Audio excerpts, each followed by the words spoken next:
श्री गणेश पुराण अध्याय 2 सोमकांत राजाला कुष्ठरोगाची व्याधी। श्री गणेशाय नमहा। सूत म्हणाले, श्रोते हो, सोमकांतासारख्या धर्मशील राजाच्या राजवटीत प्रजा सुखात व आनंदात राहत होती। पण या आनंदालाही ग्रहण लागले। प्रारब्ध कर्म कोणालाही चुकत नाही, हेच खरे। मग राजाही त्याला कसा अपवाद असणार? त्यांनाही त्यांचे पूर्वकर्म भोगावे लागले। सोमकांत राजाला कुष्ठरोग झाला। या दुर्धर व्याधीने त्यांच्या सर्वांगावर जखमा झाल्या।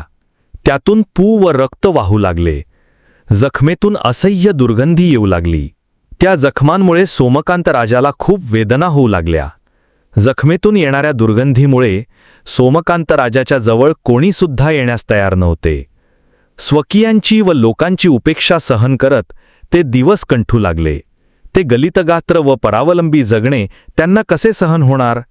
वेदनांनी ते अहोरात्र तळमळू लागले। जीवनाविषयी ते अत्यंत निराश झाले। म्हणून सोमकांत राजाने राज्यत्याग करून अरण्यात जाण्याचा निर्णय घेतला। त्यानंतर सोमकांत राजाने आपली पत्नी, मुलगा व आपले 5 विश्वासू प्रधान यांना तातडीनं बोलावून घेतले। ते सर्वजण आल्यानंतर सोमकांत राजा म्हणाले, मला पूर्वजन्मीचं कोणते दुष्कृत्य भोगावं लागत आहे तेच कळत नाही।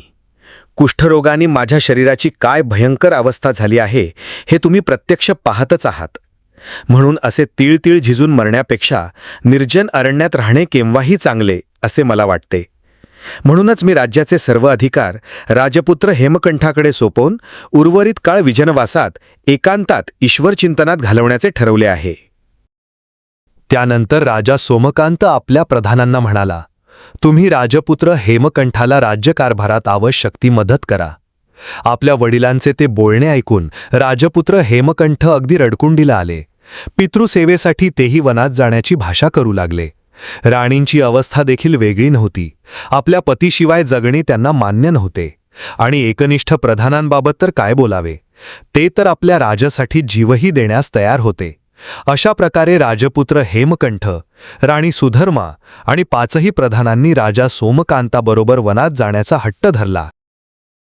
श्री गणेश पुराण अध्याय 2 समाप्त।